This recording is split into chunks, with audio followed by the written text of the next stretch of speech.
चाहिए। चलो ध्यान दो। अब भाई अपना अगला टॉपिक शुरू करते हैं हम लोग। क्या? वृत्ताकार धारावाही चालक के, वृत्ताकार धारावाही चालक के केंद्र पर, चालक के केंद्र पर चुंबकीय क्षेत्र, के केंद्र पर चुंबकीय क्षेत्र। ध्यान दीजिएगा, पिछले दिन हम लोग देखे थे कि धारावाही सीधी चालक थी।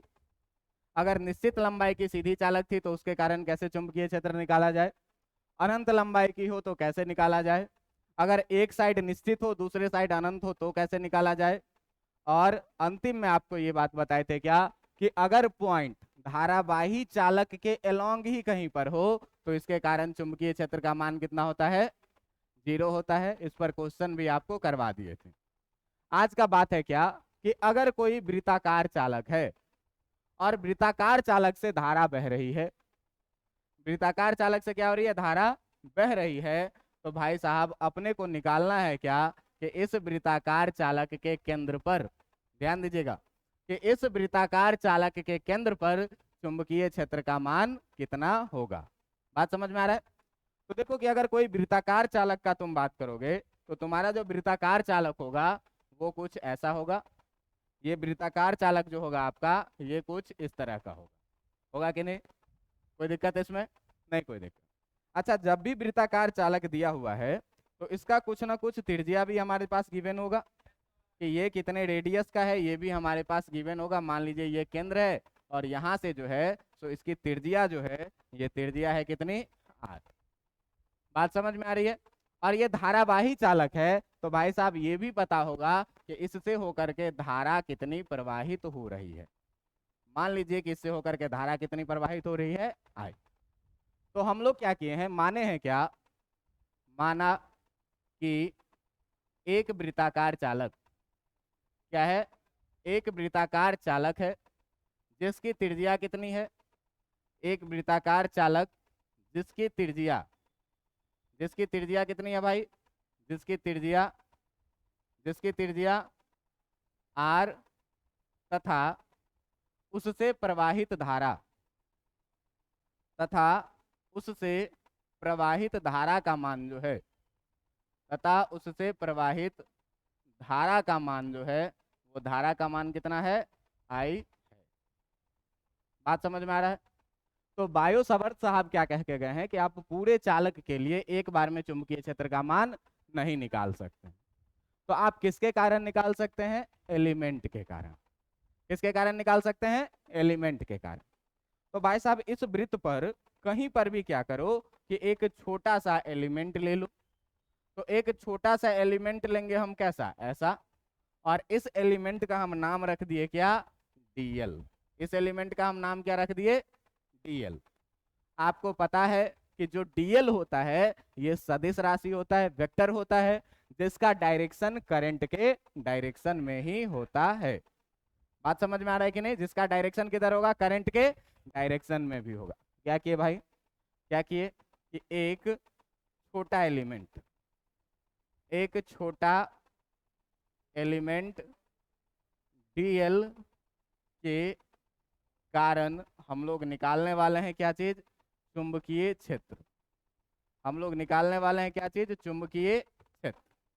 ध्यान दीजिएगा कि चुंबकीय क्षेत्र डीबी जब हम लोग निकालेंगे तो डीबी निकालने के लिए बायो सावर्त साहब कह के गए हैं क्या कि जिस बिंदु पर, जिस बिंदु पर आपको चुंबकीय क्षेत्र निकालना है उस बिंदु से एलिमेंट को क्या करिए? मिला दीजिए। मिला दिए? मिला दिए। और यही चीज जो हो जाएगा आपका, ये हो जाएगा क्या? डिस्टेंस कितने के बराबर में? r के बराबर में। और ध्यान दीजिएगा कि अगर ये वेक्टर r है और ये dl है तो इस दोनों के बीच का कोण कितना हो जाएगा? इस पूरे वृत्त पर अगर आप केंद्र से कहीं भी रेखा बनाएंगे तो डीएल स्पर्श रेखा के जैसा होगा। होगा कि नहीं? डीएल कैसा होगा?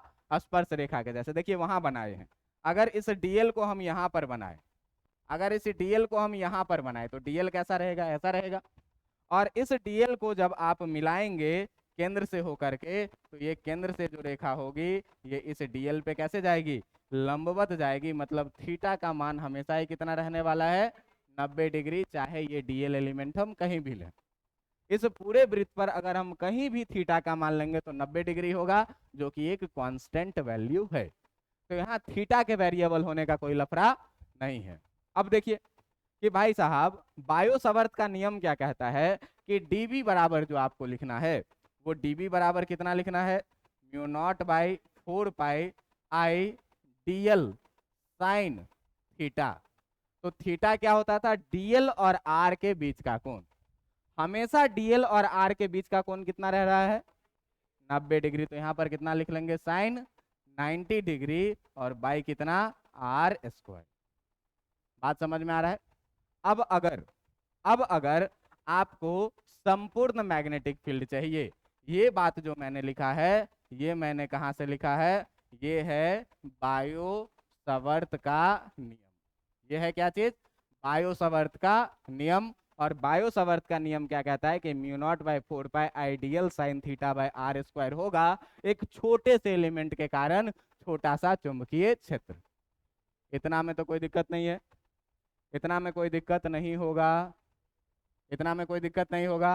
अब देखिए कि अगर हमको पूरा मैग्नेटिक फील्ड चाहिए, अगर हमको पूरे चालक के कारण मैग्नेटिक फील्ड चाहिए, तो अगर संपूर्ण चालक के कारण हमको चाहिए, तो संपूर्ण चालक के कारण चुंबकीय क्षेत्र ज्ञात करने के लिए हम लोग क्या करेंगे, चुंबकीय क्षेत्र ज्ञात करने के लिए हम लोग क्या करेंगे, दोनों तरफ इसको क्या करेंगे, समाकलन करेंगे। ज्ञात करने के लिए दोनों तरफ समाकलन करने पर हम लोग क्या करेंगे, इसमें दोनों तरफ क्या करेंगे भाई, समाकलन करेंगे। तो जब दोनों तरफ समाकलन करेंगे, दोनों तरफ समाकलन करेंगे तो क्या मिलेगा, ध्यान ध्यान से देखना कि दोनों तरफ जब समाकलन करोगे तो देखो इधर dv था तो इंटीग्रेशन कितना हो जाएगा, dv, और इधर हो जाएगा integration mu naught by 4 pi I D L sine 90 degree by कितना, आर स्क्वायर। इतना में तो कोई दिक्कत नहीं होगा। देखिए वृत्त है और वृत्त क्लोज लूप है, तो क्लोज लूप के लिए हम लोग बहुत बार बात किए हैं कि जब भी इंटीग्रेशन करें तो इसमें एक सर्कल लगा दें, है ना, इसमें क्या करें, एक सर्कल लगा दें। अब जरा ध्यान से देखिएगा कि dv का इंटीग्रेशन कितना हो जाएगा, और इधर हो जाएगा integration of mu naught by 4 pi I D L, और साइन 90 का वैल्यू कितना और बाई कितना। जरा सा ध्यान से देखो कि mu naught by 4 pi constant है, बाहर आ जाएगा। करंट भी जो धारा बह रही है वो भी कांस्टेंट है, बाहर आ जाएगा। और वृत्त का त्रिज्या भी कांस्टेंट है, ये भी क्या आ जाएगा, बाहर आ जाएगा। बचेगा कितना, इंटीग्रेशन ऑफ डीएल, खाली डीएल कितना बचेगा, इंटीग्रेशन ऑफ। अब जरा सा देखो बेटा कि इस वृत्त पे अपन इतना छोटा छोटा छोटा छोटा कितना एलिमेंट काट सकते, इनफाइनाइट एलिमेंट काट सकते। और इस सारे इनफाइनाइट एलिमेंट को जब हम फिर से जोड़ेंगे तो पूरा का पूरा वृत्त मिल जाएगा कि नहीं मिल जाएगा। इसका मतलब जब हम डीएल को इंटीग्रेट करेंगे तो पूरी वृत्त की लंबाई मिल जाएगी, और वृत्त की लंबाई कितनी होगी, 2 पाई। बात समझ में आ रहा है कि नहीं।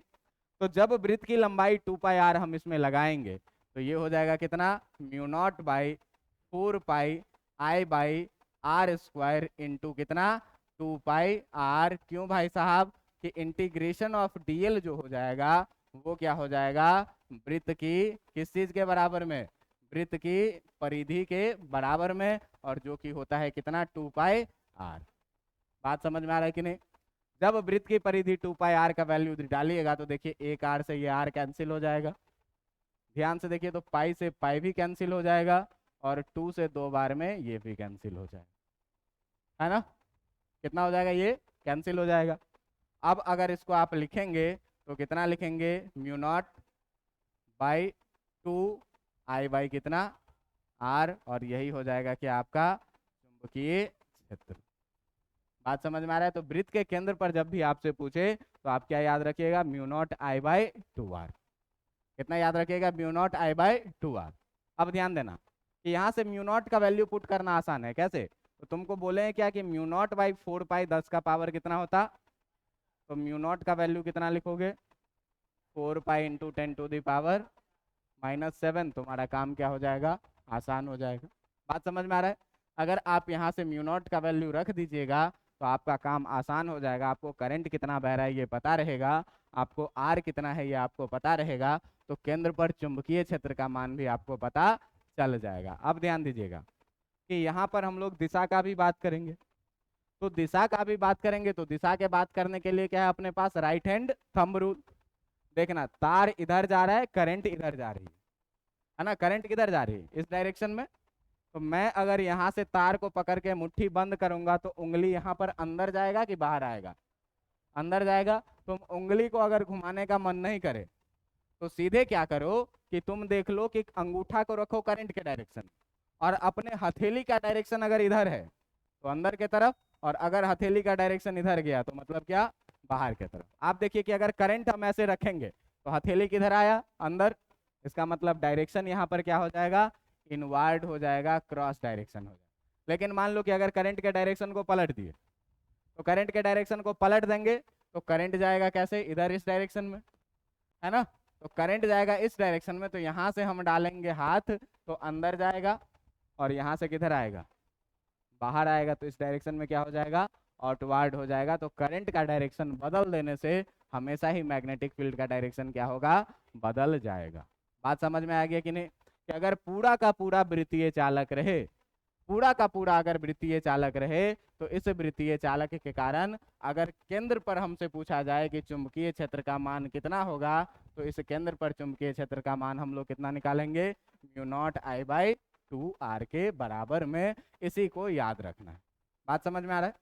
अब जरा सा देखो कि ये पूरा का पूरा वृत्त था। अब क्या करें कि अगर वृत्त का हम केवल आधा ही भाग लें, है ना, आधा ही भाग लें, आधा वृत्त लें, सेमी सर्कल लें, तो सेमी सर्कल के कारण कैसा होगा, ध्यान देना कि पूरे वृत्त के कारण mu naught I by 2r। अब देखना कि अगर हम लोग लें अर्धवृत्त, अगर हम लोग क्या लें, अर्धवृत्ताकार, अर्धवृत्ताकार धारावाही चालक के केंद्र पर, अर्धवृत्ताकार धारावाही चालक के केंद्र पर चुंबकीय क्षेत्र, के केंद्र पर चुंबकीय क्षेत्र। ध्यान देना ये सारा चीज एकदम कॉन्सेप्चुअल है, और कॉन्सेप्चुअल है सारा चीज एक ही जैसा है, तो ध्यान थोड़ा सा दे दीजिएगा तो चीजें आपको याद हो जाएगी। देखिए इस बार क्या कह रहा है, इस बार कह रहा है कि आपके पास अर्धवृत्त है, आधा ही वृत्त है, ठीक ना। और इस अर्धवृत्त के बारे में अगर अर्धवृत्त दिया हुआ है तो निश्चित रूप से इसका त्रिज्या भी आपको दिया हुआ रहेगा, निश्चित रूप से आपको इसका त्रिज्या भी दिया रहेगा। और इससे कितनी विद्युत धारा प्रवाहित हो रही है, इस विद्युत धारा का मान भी आपको क्या रहेगा, दिया रहेगा। बात समझ में आ रही है। फिर से क्या कहता है बायो सावर्त की भाई, पूरे के लिए तुम एक बार में चुंबकीय क्षेत्र निकाल नहीं सकते, तो नहीं सकते तो करो क्या, एक छोटा सा एलिमेंट ले लो डीएल, जैसे डीएल का दिशा धारा के दिशा में ही रहेगा। और इस डीएल से जब तुम इसको मिलाओगे, इस डीएल से जब तुम इसको मिलाओगे तो ये कितना हो जाएगा। और अभी भी देखो कि डीएल और आर के बीच का कोण कितना है, 90 डिग्री है। फिर से तुम बायो सावर्त का नियम लगाओगे तो डीबी इक्वल टू कितना लिखोगे, mu naught by 4 pi I D L sine theta के जगह पर कितना 90 डिग्री, और डिस्टेंस कितना है आर स्क्वायर है। लगाओगे कि नहीं। अब देखना कि यहाँ से तुम इसको mu naught by 4 pi I D L sine 90 degree का वैल्यू 1 और बाई आर स्क्वायर लिखोगे कि नहीं। अगर टोटल मैग्नेटिक फील्ड के लिए बात करेंगे, फॉर टोटल मैग्नेटिक फील्ड, अगर टोटल मैग्नेटिक फील्ड के लिए बात करेंगे तो टोटल मैग्नेटिक फील्ड के लिए फिर से क्या करेंगे, इंटीग्रेट करेंगे, है ना। इधर इंटीग्रेटिंग बोथ साइड, दोनों तरफ आप क्या करिएगा, इंटीग्रेट करिएगा। तो इधर मिल जाएगा कितना, इंटीग्रेशन ऑफ डीबी, और इधर मिल जाएगा कितना, integration of mu naught by 4 pi I D L by कितना आर स्क्वायर। फिर देखो mu naught by 4 pi constant, I constant और आर स्क्वायर कॉन्स्टेंट, सारा किधर आ जाएगा, सारा बाहर आ जाएगा। तो हो जाएगा कितना, B equal to mu naught by 4 pi I by कितना आर स्क्वायर, और इंटीग्रेशन बचेगा कितना डीएल। अब देखो कि पहला डीएल हम यहाँ काटेंगे और ऐसे काटते काटते काटते अंतिम डीएल हम यहाँ पर काटेंगे। तो इस पूरे डीएल को जब जोड़ेंगे तो फिर से अर्धवृत्त मिल जाएगा। और अगर ये पूरा वृत्त रहता, अगर ये पूरा वृत्त रहता तो इसका लंबाई कितना रहता, 2πr। तो आधा वृत्त है तो इसका लंबाई कितना होगा, मतलब अगर हम यहाँ पर बेटा इंटीग्रेशन ऑफ डीएल का बात करेंगे तो ये कितना मिलेगा, पूरे वृत्त का आधा। पूरा रहता तो 2πr, आधा वृत्त है तो कितनी लंबाई, πr। और जब इस πr के वैल्यू को आप यहाँ रखिएगा तो कितना मिलेगा, μ0/4π I/r² इंटू कितना पाई r, फिर r से ये स्क्वायर जाएगा और पाई से पाई जाएगा। इस बार जो आपका b बचा, ये b इक्वल टू कितना बचा, μ0I/4r। बात समझ में आ रहा है, ध्यान से देखना। पूरा वृत्त था तो 2r था, वृत्त आधा हुआ, चुंबकीय क्षेत्र भी आधा हो गया। चुंबकीय क्षेत्र भी कितना हो गया, आधा। इसी को अगर लिखने का मन हो तो इसी को हम 1/2, इसी को हम 1/2 इंटू μ0I/2r लिख सकते कि नहीं। और ये क्या है, पूरे वृत्त के कारण चुंबकीय क्षेत्र। तो अगर वृत्त को आधा किए तो चुंबकीय क्षेत्र भी क्या हो गया। तो इसको याद रखना है कि पीछे वाले को ही याद रखना है, पीछे वाले को ही याद रखना है। जरा सा ध्यान दीजिएगा कि अगर आपको क्वार्टर सर्कल ही दे दे, अगर आपको क्या करे, क्वार्टर सर्कल ही दे दे। क्वार्टर सर्कल का मतलब, क्वार्टर सर्कल का मतलब क्या, कि सर्कल का केवल 1/4 भाग आपको दे दे। सर्कल का क्या करे, केवल 1/4 भाग आपको दे दे। और 1/4 भाग, अगर 1/4 भाग दे देगा, और 1/4 भाग दे देगा और आपको कह दे क्या, कि इसके कारण हमको बताओ कि चुंबकीय क्षेत्र कितना होगा। इसके कारण हमको बताओ कि चुंबकीय क्षेत्र कितना होगा। इसका त्रिज्या है r और इससे करंट बह रही है कितनी, I। ठीक ना, ध्यान देना। आधा किए थे तो आधा हो गया था, 1/4 करेंगे तो 1/4 हो जाएगा। तो अगर यहाँ पर सीधे हम लोग O पर अगर हमको निकालना है चुंबकीय क्षेत्र, तो सीधे 1/4 μ0I/2r कर देंगे कि नहीं कर देंगे। पूरे के कारण जितना था उसका 1/4 होगा, 1/4 होगा, इसका मतलब कितना ये हो जाएगा, μ0I/ कितना, 8r। नहीं भरोसा हो तो निकाल के देखो। निकाल के देखोगे कैसे, देखो छोटा सा एलिमेंट लेंगे dl, और dl से इस रेडियस को मिलाओगे, यहाँ थीटा कितना मिल जाएगा, 90 डिग्री। ये कितना हो जाएगा, तो भाई साहब बायो सावर्त का नियम क्या कहेगा कि dB इक्वल टू जो होगा वो होगा कितना, μ0/4π I/dl साइन कितना 90 डिग्री और बाई कितना r², है ना। अब अगर इसको दोनों तरफ इंटीग्रेट कर दोगे तो इधर हो जाएगा इंटीग्रेशन ऑफ dB, और इधर हो जाएगा कितना, integration of μ0/4π into I/dl by कितना r²। dB का इंटीग्रेशन हो गया कितना, देखो μ0/4π कांस्टेंट है, करंट कांस्टेंट है, और r² क्या है, कांस्टेंट। बचेगा कितना, इंटीग्रेशन ऑफ। तो अगर ये पूरा वृत्त रहता, पूरे वृत्त के लिए कितना लिखते, 2πr। आधा वृत्त के लिए πr, तो उसका भी आधा के लिए πr का भी। मतलब यहाँ पर अगर हम इंटीग्रेशन ऑफ dl करेंगे तो ये कितना हो जाएगा, πr कितना हो जाएगा कि नहीं हो जाएगा। क्यों कि यहाँ से यहाँ तक की जो लंबाई होगी ये कितनी हो जाएगी, इसकी लंबाई πr कितना 2 हो जाएगी, है ना।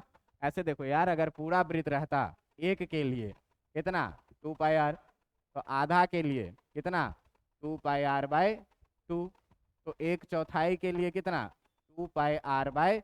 2 से काटोगे 2r में कितना आ जाएगा, πr/2। अगर इतना गणित नहीं बुझा रहा है तो कोई बात नहीं, ठीक ना, काम चलाइए। देखिए कितना, μ0/4π I/r² और dl के जगह पर कितना रखेंगे, πr/2।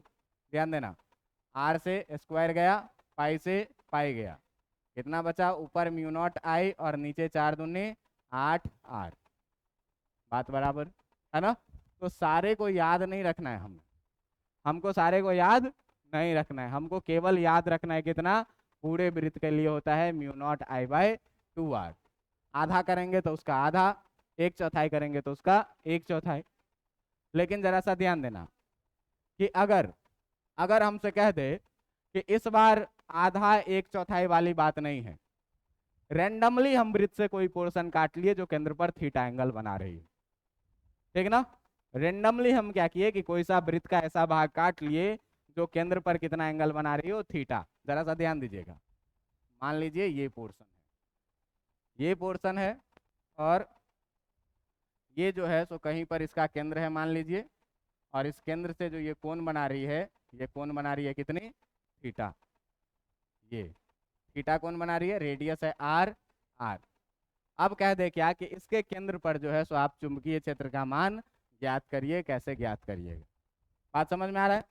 देखिए इस पॉइंट का नाम हम लोग मान देते हैं ओ। कह रहा है क्या कि इससे धारा बह रही है आई, तो हमको बताइए कि ओ पर चुंबकीय क्षेत्र का मान कितना होगा। अब ध्यान देना, ध्यान देना, एकदम से ध्यान देना, एकदम से। क्या कहा भाई बायो सवर्त कि इस पूरे चालक के लिए आप चुंबकीय क्षेत्र निकाल नहीं सकते। क्या करिए, इस पर एक छोटा सा एलिमेंट लीजिए, छोटा सा एलिमेंट लीजिए, क्या, डीएल, और इस डीएल को मिला दीजिए इस केंद्र से, तो ये भी कितनी दूरी होगी, और यहाँ पर ये थीटा कितना बनेगा, 90 डिग्री, है ना। तो अगर हम लोग बात करेंगे क्या, छोटे एलिमेंट डीएल के कारण, छोटे एलिमेंट डीएल के कारण चुंबकीय क्षेत्र, छोटे एलिमेंट डीएल के कारण अगर हम लोग बात करेंगे चुंबकीय क्षेत्र का, तो चुंबकीय क्षेत्र का जब बात करेंगे भाई, तो dB इक्वल टू कितना मिलेगा, mu naught by 4 pi I D L sine 90 degree by कितना, आर स्क्वायर। देखो सारी कहानी एक जैसी चल रही है एकदम, है ना। बस खाली क्या करना है, integration of DL according to situation लेना है। पूरा वृत्त था तो 2 पाई आर लिए, आधा वृत्त था तो पाई आर लिए, उसका भी आधा हुआ तो पाई आर बाई 2 लिए। अब ऐसी सिचुएशन आएगी तो देखेंगे क्या करना है हमको, जो है ना। अब देखिए ध्यान से कि इसी को हम लोग लिख सकते हैं कितना, dB equal to mu naught by 4 pi I D L by कितना, आर स्क्वायर। क्यों भाई, कि साइन 90 डिग्री का वैल्यू कितना होता, 1 होता। अब अगर हमको कुल चुंबकीय क्षेत्र चाहिए, है ना, अब हमको क्या चाहिए, कुल चुंबकीय क्षेत्र चाहिए। तो कुल चुंबकीय क्षेत्र के लिए क्या करेंगे, कुल चुंबकीय क्षेत्र के लिए हम लोग क्या करेंगे कि दोनों तरफ क्या करेंगे, समाकलन करेंगे। तो जब दोनों तरफ आप इसको समाकलन करिएगा, दोनों तरफ समाकलन करने पर, दोनों तरफ जब आप समाकलन करिएगा तो क्या मिलेगा, इधर मिलेगा इंटीग्रेशन ऑफ dB, और इधर मिलेगा integration of mu naught by 4 pi I D L by कितना, आर स्क्वायर। dB का इंटीग्रेशन कितना हो जाएगा, और इसमें से mu naught by 4 pi I by R square आ जाएगा बाहर, बचेगा कितना, इंटीग्रेशन ऑफ dl। अब सवाल उठता है कि यहाँ पर हम dl कैसे निकालेंगे, ये लंबाई होगा dl, ये लंबाई कितना होगा, dl। तो देखो इस चाप की लंबाई को हम लोग मान लो कि ये कितने लंबाई की है, l लंबाई। तो 11th क्लास में हम तुमको पढ़ाए हुए हैं समतल कोण, या बेसिक क्लास में हम तुमको पढ़ाए हैं समतल कोण, कि जो बेटा समतल कोण हम लोग लिखते हैं, जो हम लोग समतल कोण लिखते हैं, ये समतल कोण जो लिखते हैं वो लिखते हैं क्या, चाप की लंबाई और बटा क्या, त्रिज्या, आर्क लेंथ बाय रेडियस। चाप की लंबाई बटा त्रिज्या, थीटा बराबर कितना लिखेंगे, चाप की लंबाई है एल और रेडियस है कितना, लेकिन ध्यान ये रखना होता है कि ये थीटा किस में होना चाहिए, रेडियन में होना चाहिए। बात समझ में आ रही है, थीटा किस में होनी चाहिए। अब यहीं से ये बात बताओ कि अगर हमको एल बराबर लिखना है तो इसको आर थीटा लिख सकते हैं कि नहीं लिख सकते, लिख सकते हैं। थीटा किस में रहे, रेडियन में रहे। अब देखो कि डीएल का इंटीग्रेशन कितना हो जाएगा, एल हो जाएगा, पूरी लंबाई इसका कितना मान लिए, एल। तो डीएल को जब हम इंटीग्रेट करेंगे तो कितना हो जाएगा, एल के बराबर में हो जाएगा, और एल के जगह पर हम लोग कितना रख सकते हैं, आर थीटा, जो कि हमको पता है। तो यहाँ से जब आप मैग्नेटिक फील्ड लिखिएगा, B इक्वल टू कितना लिखिएगा, mu naught by 4 pi, mu naught by 4 pi I by R square, और इंटीग्रेशन ऑफ डीएल, और इसके जगह पर आप लिखिएगा कितना, mu naught by 4 pi I by कितना, आर स्क्वायर, और इंटीग्रेशन ऑफ डीएल कितना हो जाएगा, एल हो जाएगा, चूंकि इंटीग्रेशन ऑफ डीएल बराबर कितना, एल। ठीक है। अब देखो कि एल के जगह पर हम लोग कितना रखेंगे, mu naught by 4 pi I by R square, और एल के जगह पर क्या लिखेंगे, आर थीटा। क्यों कि चूंकि हम पीछे निकाल चुके हैं कि एल बराबर कितना होगा, आर थीटा होगा। ये आर से स्क्वायर जाएगा और बचेगा कितना, mu naught by 4 pi I by R into कितना, थीटा। ध्यान ये बात रखना है क्या, कि जो थीटा होगा वो किस में होगा, रेडियन में। तो सवाल बनाते टाइम अगर थीटा का वैल्यू डिग्री में दिया रहे तो पहले रेडियन में बदलेंगे और उसके बाद ये फॉर्मूला लगाएंगे, mu naught by 4 pi I by R into theta. याद रहेगा कि नहीं रहेगा, याद रहेगा। तो ये चीज आपको क्या करना है, याद रखना है। अब देखिए कि ये फॉर्मूला आप लगाइएगा तो ये पूरे सर्कल के लिए भी वैलिड है, आधे सर्कल के लिए भी वैलिड है, किसी भी के लिए वैलिड है। देखो कि अगर पूरा सर्कल लोगे, अगर पूरा सर्कल लोगे जिससे धारा बह रही है आई और इसका रेडियस है कितना, आर, तो पूरा सर्कल का मतलब ये कोण कितना, 360 डिग्री। ये कोण कितना, 360 का मतलब थीटा बराबर रेडियन में कितना, कोई दिक्कत, 360 का मतलब थीटा बराबर रेडियन में कितना, 2 पाई। अब यहाँ से वैल्यू रखो, कितना हो जाएगा, देखो mu naught by 4 pi I by R into कितना, 2 पाई। पाई से पाई गया, 2 से 2 बार में ये बचा, कितना बचा, mu naught by 2 into I by R. यही आया था क्या, यही आया था क्या ना। अगर आधा सर्कल लेंगे तो आधा सर्कल के लिए देखो ये कितना एंगल बनेगा, ये एंगल कितना बनेगा, 180 डिग्री। 180 डिग्री का मतलब कितना रेडियन, पाई रेडियन। अब पाई रेडियन यहाँ पर वैल्यू रखोगे तो कितना हो जाएगा, देखो म्यू नॉट बाई 4 पाई की जगह mu naught by 4 pi, I by R के जगह आई बाई आर, और थीटा के जगह पर कितना, पाई से पाई कैंसिल होगा, बचेगा कितना, mu naught by 4 I by कितना। यही आया था कि नहीं आया था, देख लीजिए, देख लीजिए। सेमी सर्कल के लिए, सेमी सर्कल के लिए ये देखिए, ठीक ना, mu naught I by 4 R, इससे भी यही आया। पूरे सर्कल के लिए कितना आया था, mu naught I by 2 R, है ना। तो ये पूरी कहानी थी किस चीज की, सर्कुलर रिंग के कारण। अब ध्यान दो कि देखो इस पे सवाल कैसे करना है, एक आध सवाल करके देखिए कि इस पर सवाल कैसे करना है। अभी तक संजोग से हम लोगों ने जितना भी सवाल लिया है उस सारे में डायरेक्शन इनवर्ड ही आया है, संजोग से, है ना। अब आज एक ऐसा सवाल ले रहे हैं जिसमें दोनों तरह का डायरेक्शन आपको दिखेगा, बात समझ में आ रहा है, जिसमें दोनों तरह का डायरेक्शन दिखेगा। और इस दोनों तरह के डायरेक्शन दिखने के लिए इस सवाल को जरा सा ध्यान से देखेंगे। कह रहा है कि आपके पास कि एक वृत्त है आपके पास ऐसा कुछ, ठीक ना, एक वृत्त है कुछ ऐसा आपके पास, और इस वृत्त से, ये पहला वृत्त है, इस वृत्त का केंद्र है यहाँ पर ए, ठीक ना, और कह रहा है कि इसके अंदर में एक और वृत्त है ऐसा, इसके अंदर में एक और वृत्त है ऐसा। पहले वाले वृत्त से जो है, पहले वाले वृत्त से धारा बह रही है आपकी आई इस दिशा में, ठीक ना, और दूसरे वाले वृत्त से जो है तो धारा बह रही है आई इस दिशा में। यदि इसका त्रिज्या है r1 और इसका त्रिज्या है r2, तो बताइए कि बिंदु केंद्र पर, बताइए केंद्र पर, केंद्र पर B का परिमाण तथा दिशा क्या होगा, परिमाण तथा दिशा क्या होगा, दिशा क्या होगा। अब ध्यान देना, दोनों वृत्त है, दोनों का कॉमन केंद्र है।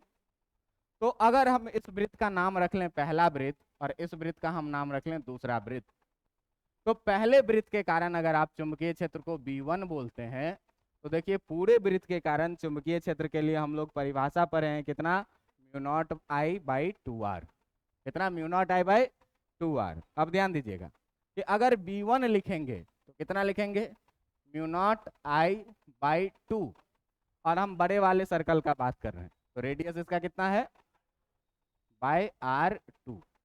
जरा सा डायरेक्शन का बात करो तो देखो करंट जा रहा है इधर, तो इधर से उंगली जाएगा इधर और इधर आएगा कहाँ, बाहर, मतलब इसका जो डायरेक्शन है वो डायरेक्शन कैसा है, आउटवर्ड है। बात समझ में आ रहा है। अब देखिए कि अगर हम B2 लिखेंगे तो B2 कितना लिखेंगे, म्यू नॉट आई, करंट उतना ही बह रहा है बाई 2, और रेडियस इसका कितना R1, लेकिन इसके डायरेक्शन को देखिए, करंट जा रहा है इधर, उंगली इधर कहाँ जाएगा, अंदर जाएगा, इनवर्ड जाएगा। तो यहाँ पर जो डायरेक्शन है इसका ये क्रॉस है। अब देखो दोनों अपोजिट डायरेक्शन में है, दोनों किस में है, अपोजिट डायरेक्शन में। तो अगर हमको बी नेट लिखना है, तो बी नेट लिखना है तो कभी कभी करंट सेम है तो आपको पता चल जा रहा है कि कौन छोटा होगा कौन बड़ा होगा। ध्यान से देखो, इसमें बड़ा से डिवाइड करेंगे तो ये छोटा हो जाएगा, और इसमें छोटा से डिवाइड करेंगे तो ये क्या हो जाएगा, R2 बड़ा है और R1 छोटा है। बाकी सारी चीजें दोनों में सेम है, mu naught I by two, mu naught I by two same है।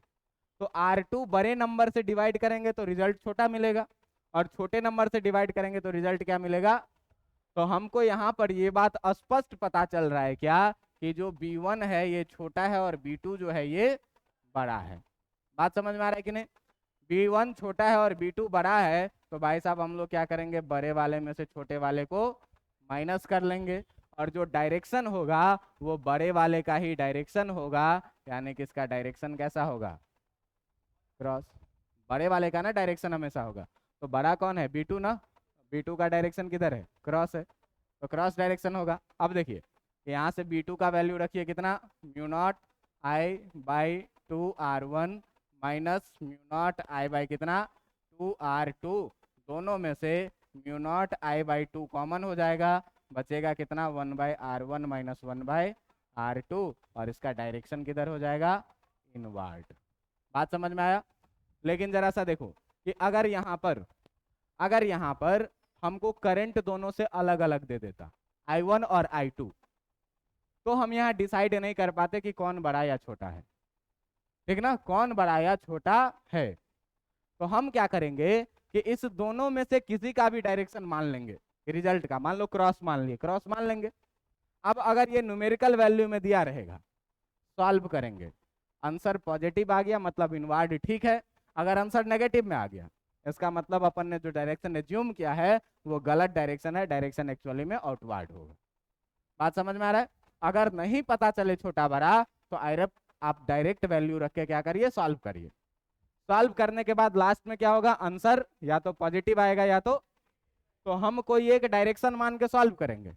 अगर पॉजिटिव आ गया तो ठीक है बात, अगर नेगेटिव आया इसका मतलब डायरेक्शन उसका अपोजिट होगा, करंट वाली बात है ना, कि हम किसी डायरेक्शन में करंट मान लेंगे और वैल्यू नेगेटिव आता था तो चट पलट देते थे, है ना। वही काम यहाँ भी कि हम कोई एक डायरेक्शन मान करके सॉल्व करेंगे, और सॉल्व करने के बाद क्या होगा कि सॉल्व करने के बाद अगर आंसर पॉजिटिव आ गया तो वही डायरेक्शन लेना है, अगर आंसर पॉजिटिव नहीं आया, कोई दूसरा डायरेक्शन आया, तो हमको क्या करना है, इसका डायरेक्शन भी बदल देना है नेगेटिव वैल्यू की। बातें समझ में आई। अब इस पर क्या है कि स्ट्रेट वायर और सर्कल को मिला करके ढेर सारा सवाल बनता है, लेकिन बोर्ड परीक्षा में पूछेगा नहीं, ठीक ना, बोर्ड परीक्षा में पूछेगा नहीं। क्या करेंगे, सर्कल को और स्ट्रेट वायर को मिलाएंगे तो ढेर सारा सवाल बनेगा। आप कहेंगे तो कल सवाल करवा दूंगा, नहीं कहेंगे तो आगे बढ़ूंगा। अगले दिन मतलब अगले दिन मतलब हाँ, इन्वेस्ट, तुम लोगों के पीछे खुद को इन्वेस्ट